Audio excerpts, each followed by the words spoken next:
ሰላም ኩራት ተኸታተልተይ ብዘለኹም ኮይንኩም ነዛ ቪድዮ ትሪኡ ብምለኹም ሰላምኩም ብዙሕ ትርፍ ይበለለይ። ነዛ ቻናለይ ሓደሽቲ ዝኾንኩም ሳብስክራይብ ብምግባር ቤተሰብ ኩኑ ነዛ ቪድዮ ከዓ ላይክ ብምግባር ጀመርዋ። ሎማዓንቲ ሒዘልኩም ዝመጻኹ ቪድዮ ታዩ ናይ ትማሊ ሰንበት ዝነበረ ምስ ኣርስዋ ይውዕሉና እየ ሒዘልኩም መፅአኒኹ። ያው ትማሊ ሰንበት እዩ ነይሩ ደስ ዝብል ግዜ ምስ ኣርስዋ ይሕሊፍናና ዝነበረና ግዜ ሸር ክገብረኩም እየ ካብኡ ከዓ ሓደ ሕቶታት ዝሓተትኩምኒ ነይርኩምና ንእግረ መንገደይ እውን ክምልሰልኩም እየ ማለት እዩ። ያው ትማሊ ፖስት ዘይገበርክዎ ያው ትማሊ ከምዚ ወፂና ናይ ጥልፍን ዙርያን ዋጋ ቅድሚያ ፖስት ክገብረልኩም ሰዓት ኢለ እየ ፖስት ገይረልኩም ነይረ እምበር ቅድሚኡ ዝተቀረፀ ቪድዮ እዚ እዩ። ግን እቲ ዋጋ ዕዳጋ ካብ ግዜ ናብ ግዜ ስለ ዝቀያየር ኣብዛ ዝጠየቅክዋ ሰዓት እየ ሸር ገይረልኩም እኒአኹ ማለት እዩ። ኣነን ኣርስዋን ከምዚ ትሪእዎ ኣለኹም ከተማ እናኸድና ኢና። ይኸው ኣርሱ ከተማ ንውፃእ ሻቡና ንበል ተይለያ ብጣዕሚ እዩ ደስ ዝብላ። ከተማ ንምንበር ተይለያ ከዓ ብጣዕሚ እያ ትፀልኦ ማለት እዩ። ዝገርመኩም ነገርና ከተማ ምንባር በቃ ካብዛ ሰፈርና ወፃእስ ኣብኡ እያ ግዲ ለሚዳ ኣብዛ ዳ ገብርኤል ኣብዛ ሕዚ ንቕመጥ ኣለና። ካብኡ ወፃእ ምንባር ደስ ይብላን ግን ከተማ ወፂና ክንዝናነ ገለ ከዓነይ ፍሉይ ደስታ እዩ ዝስማዓ። ዝሮ ሎማዓንቲ ማነው ትማሊ ኣርስዋይ ንምድሳት ዝኣክል ሒዘያ ወፅየ ደስ ዝብል ግዜ ኣሕሊፍና ኢና ዝነበረ ግዜታትና ከርእየኩም እየ ሓቢርኩምኒ ክሳዕ መጨረሻ ምሳይ ፅንሑ ማለት እዩ። ኣብዚ ኣበይና እኒአና መሲልኩም ብፍላይ ደቂ ዕዳጋ ሓሙስ ትፈልጥዎ ትሕቲ ህዳሴ ቤት ትምህርቲ ኢና እኒአና። ትሕቲ ህዳሴ ቤት ትምህርቲ ትሪእዎ ኣለኹም ዲኹም ገዛውቲ ብጎንና እኒኦ ክሳዕ ኣበይ ከም ዝበፅሐ ክሳዕ ቀደም ትፈልጥዎ ዝነበርኩም ታሕቲ ቀላምንጠስ ማለት እዩ ዳብርሃ ገሩዲ ገለ ዝበሃል ታሕቲ ደቂ ዕዳጋ ሓሙስ እዩ ዝሮ እዚ ቪድዮ እና ክሳዕ እሱ በፂሑ ክንደየናይ ዝኣክል ዕዳጋ ሓሙስና እናሰፍሐት ከም ትኸድላ እዩ ማለት ኢና። ይኸው እዚ ትሪእዎ ኣለኹም ታሕቲ እዩ እኒኦ ማለት ትሕቲ ህዳሴ ቤት ትምህርቲ ኣብዚ ገዛውቲ ብጣዕሚ እዩ ክባር እዩ ገዛውቲ በዚ እና ኣብዚ ድኸም ኢሉኒ ፀሓይም ስለ ዝነበረት ደኺሙኒ ኣርሱ የሓጊዛትኒ እኒኣ ምቕራፅ ከምዚ ትሪእዩኒ ኣለኹም። ኣነ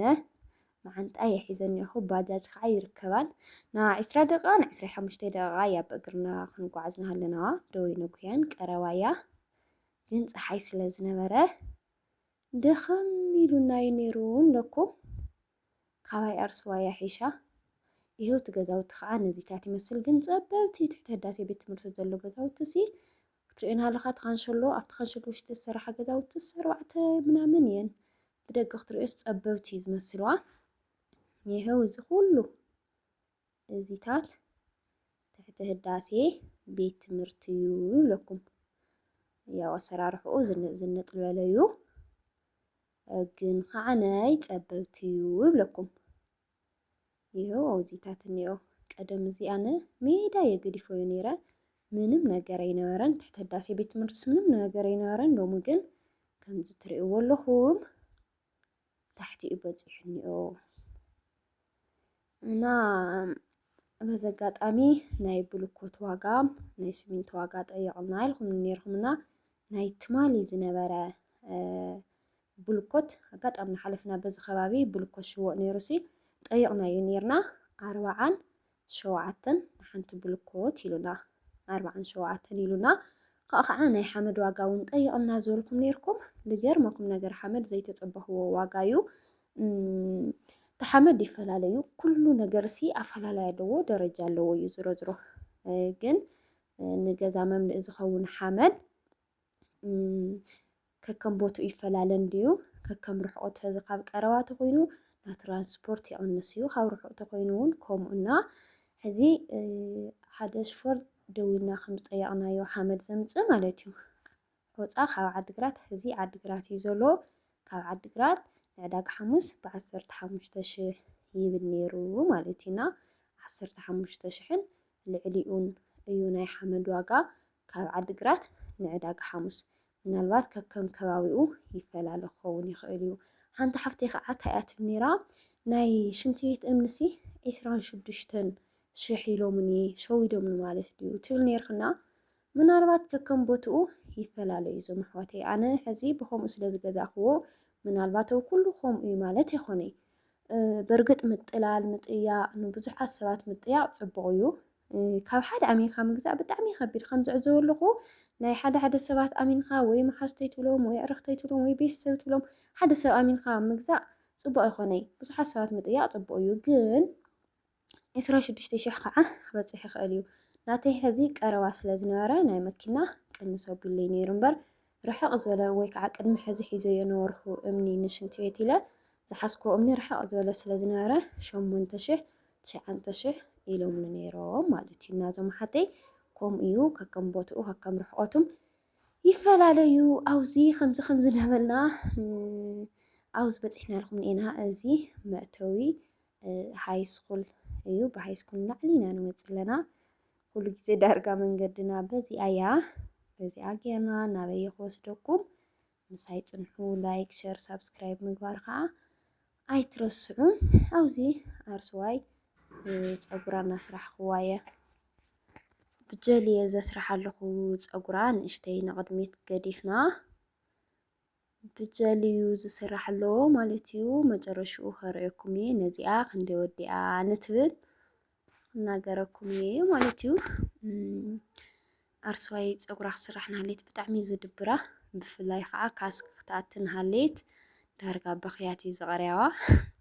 ብጣዕሚ ዝድብራ ተሰሪሓ ገለ ክትሪኦ ናሃሌት ግን ደስ ይብላ ማለት እዩ ሕዚ ከምዚ ትርእይዋ ኣለኹም ድብር ኢልዋ እዩ ነይሩ ድሓረይ ግን ደስ ይብልዋ ነዛ ትርእይዋ ኣለኹም መስርሒኣ ክንደይ መሲልኩም 100 ቅርሺ በልዋ ያው 10 ቅርሺ እያ ማለት ዘላታ ካብ 100 ብቴስዓ ቅርሺ ከምዚ ገይረ ኣርስዋይ ዝንጠቢለ ኣስሪሐያ ይብለኩም እዚ ናይ ቅድሚት ዘይብሉ ስእልካ ብጀል ጥራሕ ከዓነ 60 ቅርሺ ማለት እዩ ከምዚ ትርእይዎ ኣለኹም ጌርካ ከዓነ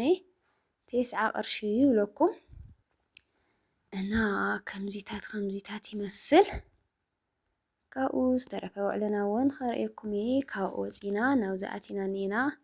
ዳመሓዛይ ቡቲክ ጎብኒና ብኡ ጌርና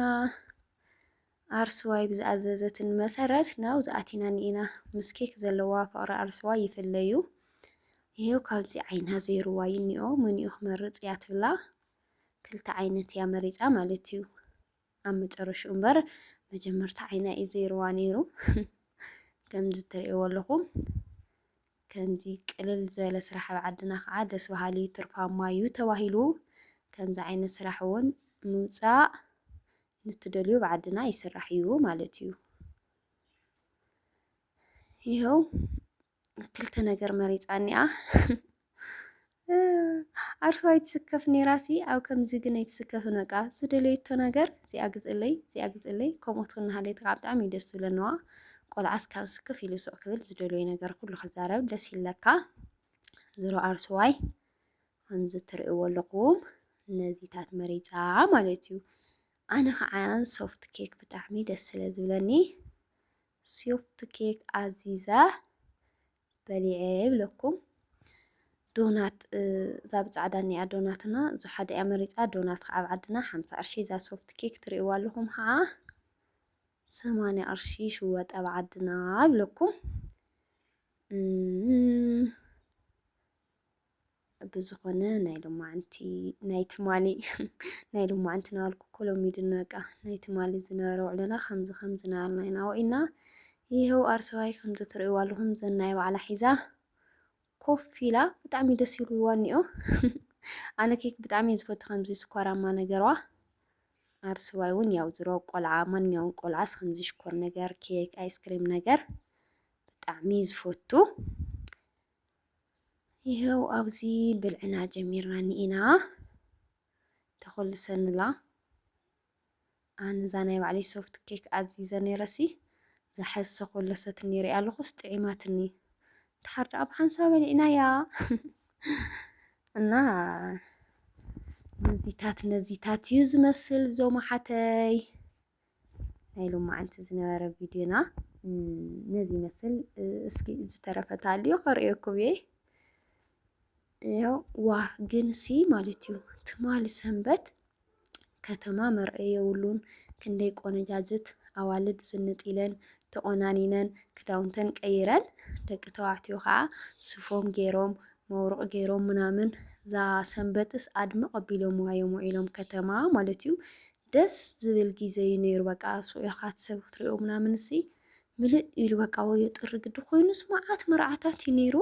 ትሰብ እውን በቃ ዝንጥ ኢሉ ነይሩ ማለት እዩና ደስ ዝብል ጊዜ ነይሩ። ብዝኾነ ሎሚ ኣብ ዓድና ድባቡ ደስ በሃሊ እኒኦ። ያው ጥሪ ጥሪ ከምቲ ዝፍለጥ መርዓታት ምናምን ስለ ዝበዝሕ ደስ ደስ በሃሊ ነገራት እዩ እኒኦ ይብለኩም። እና ኣነ ቪድዮና ኣውዚ ክቋርፀኩም እየ ቪድዮታት ነይሩ ዝቐረየ ግን ኣብ ገዛ ስለ ዘለኹ ኣጋይሽ ብጣዕሚ ስለ ዝብፅብፅሉ ኣለዉ። እዚ ሪከርዱ እንኳን እናቋረፅኩ ናመፃኹ እየ ዝቐርፀልኩም ኣለኹ ሪከርድ ዝገብረልኩም ኣለኹ። ምናልባት ኣብ ድምፀይ ስሕተት እንተሃልዩ እውን ይቅርታ እናበልኹ በዚኣ ክሰናበተኩም። እሺ ሰሰናይ ንዓኹም ቻው።